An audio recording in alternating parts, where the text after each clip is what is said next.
સંતો મહંતોને સમાધિ આપવામાં આવે છે તેમજ ખેડૂતો ગાય બળદના મૃત્યુ પછી તેને સમાધિ આપ્યાને પણ આપણે ત્યાં અનેક દાખલા અને ઉદાહરણ છે। પોતાની સાથે રહેલી અને જીવનનો હિસ્સો બનેલી વસ્તુઓને પણ લોકો અઢળક પ્રેમ આપતા હોય છે અને જીવનની જેમ સાચવતા હોય છે।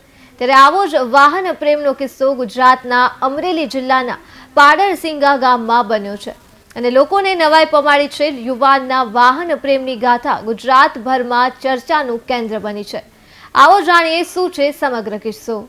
પાડરસિંગા ગામની આ ગામમાં તારીખ 7 નવેમ્બર 2024ના સાંજના સમયે જાણે સામૈયું નીકળ્યું હોય તેવો માહોલ હતો।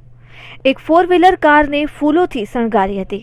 સંતો મહંતો હાજર હતા। ઢોલ અને શરણાઈના સૂર સંભળાતા હતા। ડીજેના તાલે લોકો રાસ રમી રહ્યા હતા। કારની ફરતે મહિલાઓ રાસ રમતી હતી। પહેલી નજરે લગ્ન હોય તેવું લાગતું હતું, પરંતુ આ લગ્ન કે કોઈ ધાર્મિક કાર્યનું સામૈયું કે ફુલેકું ન હતું। એક યુવાન ભારે હૈયે વાલસોઈ કારને આખરી વિદાય આપી રહ્યો હતો। જી હા, આ તમે બરોબર જ સાંભળ્યું છે। લાઠી તાલુકાના પાડરસિંગા ગામના સંજયભાઈ પોલરા પાસે એક 4-વ્હીલર કાર હતી। આ કાર વર્ષ 2006માં ખરીદી હતી। કાર ખરીદ્યા બાદ ખેડૂત સંજય પોલરાની પ્રતિષ્ઠા અને પ્રગતિ થઈ હતી। 4-વ્હીલ ગાડીને કારણે પ્રગતિ થઈ હોવાનું ખેડૂત સંજય પોલરા માની રહ્યા છે। પોતાની જૂની 4-વ્હીલ ગાડી વેચવાના બદલે 4-વ્હીલ કારને સમાધિ આપવાનો નિર્ણય કર્યો હતો। 7 નવેમ્બર 2024ના સામૈયું પણ કાઢવામાં આવ્યું હતું અને સામૈયા સાથે ઢોલી પર પૈસા વરસાવતા સંજય પોલરા અને કુટુંબી મિત્રો આજે હિલોડે ચડ્યા હતા।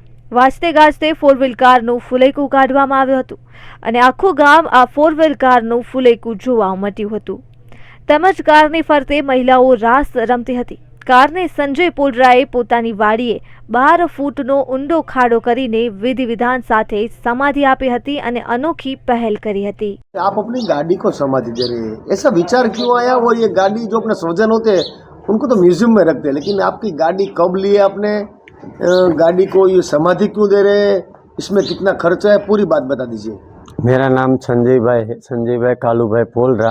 मेरा गांव का नाम है पाडरसिंगा, तालुका है लाठी। और ये गाड़ी को मैं समाधि इसलिए दे रहा हूँ, ये गाड़ी मेरे पास 2012-13 से आई है और 12-13 से आकर मैंने बहुत प्रगति की है। मैंने ये गाड़ी चलाई, खूब चलाई है और मेरी पारिवारिक और धंधाकीय और सब में मेरी बहुत प्रगति हुई है। इसलिए मैंने सोचा कि ये गाड़ी का क्या करूँ, तो सब परिवार समझ के इसकी सब विधि विधान प्रमाणे मैंने सोचा कि इसको समाधि दे दूँ। कितना खर्चा होगा, कितने आदमी को बुलाया है आपने?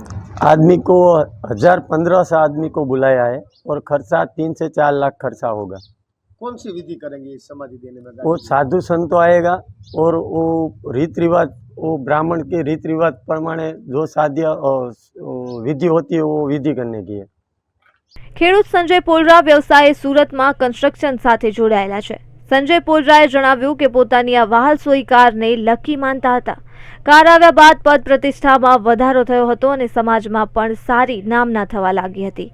આ કારને મ્યુઝિયમમાં રાખવાના બદલે કે વેચવાના બદલે કારને સમાધિ આપી આજીવન યાદગાર બનાવી છે। તેમજ સમાધિ પર વૃક્ષનું વાવેતર પણ કરવામાં આવ્યું છે। આ કાર્યક્રમ પહેલા સગા સંબંધીઓને કંકોત્રી મોકલીને જાણ કરવામાં આવી હતી અને ત્યારબાદ ગાડીનું સામૈયું કરવામાં આવ્યું હતું। 2 કિલોમીટરના સામૈયા વાડીએ બ્રાહ્મણો દ્વારા વિધિ વિધાન કરવામાં આવ્યા હતા।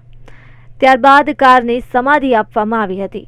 કારની સમાધિના પ્રસંગને માણવા સુરત, અમદાવાદ અને અન્ય શહેરોમાંથી પણ લોકો આવ્યા હતા। આવા કાર સમાધિના કાર્યક્રમ અંગે આશ્ચર્ય વ્યક્ત કર્યું હતું। Bureau report, Bharat times news.